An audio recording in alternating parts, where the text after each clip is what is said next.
2018లో జరిగిన issue. So biggest issue. Yeah right. ఆ టైంలో సెన్సేషనల్ కేసు ఇది డెఫినెట్గా, ఎందుకంటే ఇది అన్ని కాంపనెంట్స్ ఉన్నటువంటి కేసు.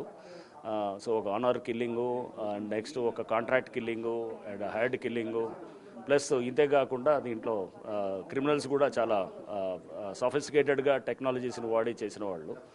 ఇవన్నింటినీ కూడా ఉండి కూడా మేము కూడా అంటే ఫస్ట్లో మాకు కూడా ఫస్ట్ అవంగానే అసలు ఫస్ట్ అర్థం కాలేదు ఏంటి దీంట్లో ఎవడు ఉండొచ్చు ఏంటి అనేది కూడా. మారుతిరావు అసలు ఆయనకు సంబంధం లేనట్టే ప్రవర్తించాడు. అసలు స్టార్టింగ్లో నాకు తెలియదు అన్నట్టే ఉన్నాడు. ఎందుకంటే అతను కూడా బాధపడుతున్నట్టు, లేకపోతే అతను లేడు అసలు ఆ రోజు అక్కడ స్పాట్లో కూడా లేడు జరిగిన రోజు. అసలు అక్కడ ఎక్కడ లేడు, అతను ఎక్కడో హైదరాబాద్లో పని మీద వెళ్ళానని చెప్పి ఏదో చెప్తున్నాడు. సో ఇదంతా చూస్తే కనుక ఆ రోజు మాకు ఎవరు చేసి ఉంటారు ఏంటి అనేది కూడా రకరకాల ఇది వచ్చింది. బట్ ఆ కన్ఫ్యూజను లేదా అది అర్థం కాని పరిస్థితి నుంచి క్లారిటీకి వితిన్ 2-3 డేస్లో వెళ్ళటం జరిగింది. సో అప్పుడు చాలా నిర్దాక్షిణంగా కూడా వెళ్ళాం. ఎందుకంటే అప్పుడు ఇది అందరు రకరకాల పార్టీల్లో ఉన్నారు. అప్పుడు ప్రతి వాళ్ళు ఉన్నా కానీ కూడా అందరూ కూడా మనం పార్టీలకు అతీతంగా, మేము రాజకీయాలకు అతీతంగా అప్పుడు తీసుకెళ్ళటం జరిగింది ఆ కేసులో. సో తీసుకెళ్ళినప్పుడు మనం ఇప్పుడు చూస్తున్నటువంటి రిజల్ట్ కూడా మేము అనుకోవటం అది ఒక ప్రొఫెషనల్గా చేసినటువంటి దర్యాప్తులో భాగంగా ఈ కేసును తీసుకెళ్ళటంతో ఈ మంచి రిజల్ట్ ఈరోజు A2కి death sentence and A3 and తక్కిన వాళ్ళందరికీ కూడా లైఫ్ రావటం అనేది చాలా ఆనందంగా ఉందన్నమాట. సో అలాంటి విజయవాడ కేసు నుంచి ఇప్పటిదాకా మీరే చూస్తున్నారు, కులాంతర మతాంతర వ్యవహారాలు, డబ్బుతో కూడుకున్న వ్యవహారాలు. సో యాక్చువల్గా మీరు సీనియర్ ఆఫీసర్ ఏం చెప్పదలుచుకున్నారు? ఒకటండి, నిజం అనేది నిజమే ఉంటుంది. సో ఇప్పుడు ఏ కేసు అయినా కానీ కూడా అది ఎప్పుడు కూడా నిజాన్ని దాచడం అనేది ఇంపాసిబుల్. సో మేము ఫస్ట్ నుంచి చెప్తూ వచ్చాము. సో అది అంటే విజయవాడ కేసు అంటే ఆయేషా కేసు, అది ఇప్పుడు CBI చేస్తున్నారు, దాని మీద I don't want to comment. But నిజం ఈజ్ ఎప్పుడు ట్రూత్ ఈజ్ ట్రూత్, నిజమే గెలవాలని అనటం అనమాట. సో ఇప్పుడు ఈ కేసులో కూడా సో ఫస్ట్ నుంచి కూడా మేము చాలా స్పష్టంగా ఉండేవాళ్ళం. సో దీంట్లో కూడా అప్పుడు రకరకాల కామెంట్స్ చేసేవాళ్ళు. అంటే కొంత అరెస్టులు చేయడంలో 1-2 రోజులు డిలే అవుతుంటే కనుక పోలీసు మేనేజ్ చేయబడ్డారనో, లేకపోతే ఇట్లా అంటే లూజ్గా మాట్లాడే వాళ్ళు ఉంటారు. మనం ఐడెంటిటీ కూడా తీసుకెళ్ళకూడదు. ఎందుకంటే ఒక పెద్ద అసైన్మెంట్స్, టార్గెట్స్ తీసుకున్నప్పుడు మనం చాలా స్పష్టంగా వెళ్ళి మన క్లారిటీతో ఉండాలి. నిజం నిలకడ మీదే తెలుస్తుందని అంటారు కదా. ఇప్పుడు ఒక 5-5.5 ఏళ్ల తర్వాత ఇప్పుడు అందరికీ ఇప్పుడు మేము చేసినటువంటి దర్యాప్తు అనేది అది ఎంత స్ట్రాంగ్గా ఉందనేది. ఎందుకంటే దీంట్లో క్రాస్ ఎగ్జామినేషనే మన శ్రీనివాసు అప్పుడు DSPగా ఉండేవారు మిర్యాలగూడలో, వీళ్ళది క్రాస్ ఎగ్జామినేషన్ 7 రోజులు చేశారని చెప్తున్నారు. అంటే ఒక విట్నెస్ని అంటే 7 రోజులు కంటిన్యూస్గా క్రాస్ ఎగ్జామినేషన్. చాలామంది లాయర్స్ మేము ఇవన్నీ ముందే యాంటిసిపేట్ చేసాం. అంటే ఇవన్నీ ఎందుకంటే ఇంత స్ట్రాంగ్ ఉంటుంది, ఎందుకంటే వాళ్ళంతా కూడా చాలా స్ట్రాంగ్ బ్యాక్గ్రౌండ్ ఉన్నవాళ్ళు. సో వీళ్ళంతా ఈజీగా ఉండదు, వీళ్ళని శిక్షలు రావడం అనేది సామాన్యమైన విషయం కాదు అనేది ముందుగానే అనుకున్నాం. కాబట్టే మేము దీన్ని ముందుగా యాంటిసిపేట్ చేసాం. కాబట్టి డిఫెన్స్ అడ్వకేట్ ఏమడగవచ్చు, దాని క్రాస్ ఎగ్జామినేషన్ ఎటువంటివి వస్తాయి అన్నిటి మేమేమే చర్చించుకునేవాళ్ళం, మేమేమే క్వశ్చన్ చేస్తుండేవాళ్ళం. నేనే వేస్తుండేవాళ్ళు, లేకపోతే వాళ్ళు వేస్తుండేవాళ్ళు. ఇట్లా కూర్చొని ఈ క్వశ్చన్ వేస్తే ఏం వేస్తారు, ఈ క్వశ్చన్ వేస్తే ఏం చెప్తాం, ఇలాంటిది వస్తే ఏమవుతుంది అని అనుకున్నప్పుడు అది రాత్రుల దాకా అంటే లేట్ నైట్ దాకా కూడా డిస్కషన్స్ చేస్తూ ఈ కేసు నేను ఒక పేజ్ చదివి దాని మీద మాట్లాడుతుండేవాళ్ళం, లేదా ఒక సాక్ష్యాన్ని చూసి దాని మీద డిస్కస్ చేస్తుండేవాళ్ళం. అంటే మనల్ని మనం తర్కించుకోవటం, మనల్ని మనం డిబేట్ చేసుకోవటం, డిస్కస్ చేసుకోవడంలోంచి ఆ ఛార్జ్షీట్ చాలా ఫైనల్గా 1600 పేజీల chargesheet.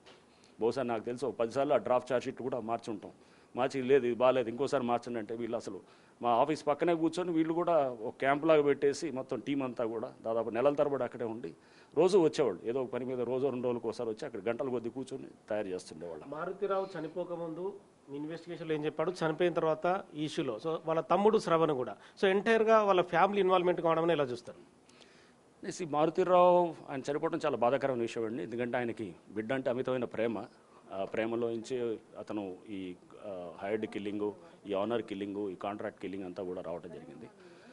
So that was a very sad moment. మాకు కూడా ఆయన చనిపోయినప్పుడు ఫీల్ అయ్యాము. బట్ ఓకే, మీరు బిడ్డని ప్రేమించవచ్చు కానీ వేరే బిడ్డని ప్రాణం తీయటం అనేది కరెక్ట్ కాదు.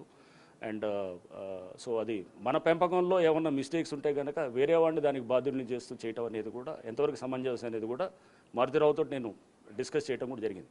అంటే అసలు పెంపకము, పిల్లలు అంటే మేము కూడా చాలా ఇష్యూస్ అంటే ఒక కేసులో ఊరినే ప్లెయిన్గా ఏదో జస్ట్ సింపుల్గా మర్డర్ అనేటట్టు కాదు. అసలు టీనేజ్ సైకాలజీ ఎలా ఉంటుంది, ఒక ఆనర్ కిల్లింగ్ అంటే ఎలా ఉంటుంది, అండ్ పిల్లల పెంపకము ఇష్యూస్ ఎలా వస్తాయి, ఇవన్నీ కూడా మేము కూడా అర్థం చేసుకోవడానికి డెప్త్లో పోవడానికి ట్రై చేసినప్పుడు ఈ కేసు అంటే మాకు కూడా ఒక లెర్నింగ్ లెసన్ లాగా అనుకోవచ్చు. ఎందుకంటే ప్రతి కేసు కూడా మాకు ఒక ఇంపార్టెంట్ పాఠాలు నేర్పుతుంటుంది.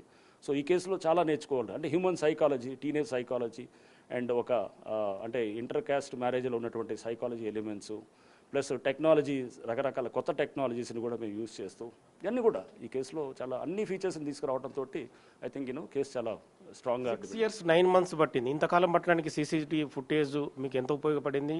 గ్రౌండ్ ఎవిడెన్స్ని మీరు ఎలా కలెక్ట్ చేయగలిగారు?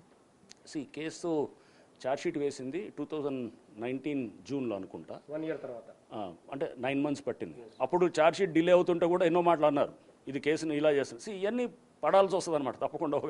ఏదో ఒక అధికారిగా ఒక దర్యాప్తు సంస్థ చేస్తున్నప్పుడు అందరి మీద ఇది మేనేజ్ చేస్తున్నారు, లేకపోతే టైం పడుతుంది, ఛార్జ్షీట్లు వేయట్లేదు అనేది ఇట్లా రకరకాలుగా ఉంది. సో మేము చేసేది ఎందుకు, పర్ఫెక్షన్ కోసం చేస్తూ ఉండింది అనమాట. ఆ కేసుని అంటే ఎక్కడ కూడా నీరుగా ఆ కేసుని మేము వెళ్ళిపోతాం, అందరం మారిపోతాం, బట్ తర్వాత దాన్ని ఆ కేసు నీరు గారిపోకూడదు అనేటువంటి ఒక సదుద్దేశంతో దాన్ని లేట్ అయినా కానీ కూడా చాలా పగడ్బందీగా బిల్డ్ చేసాం.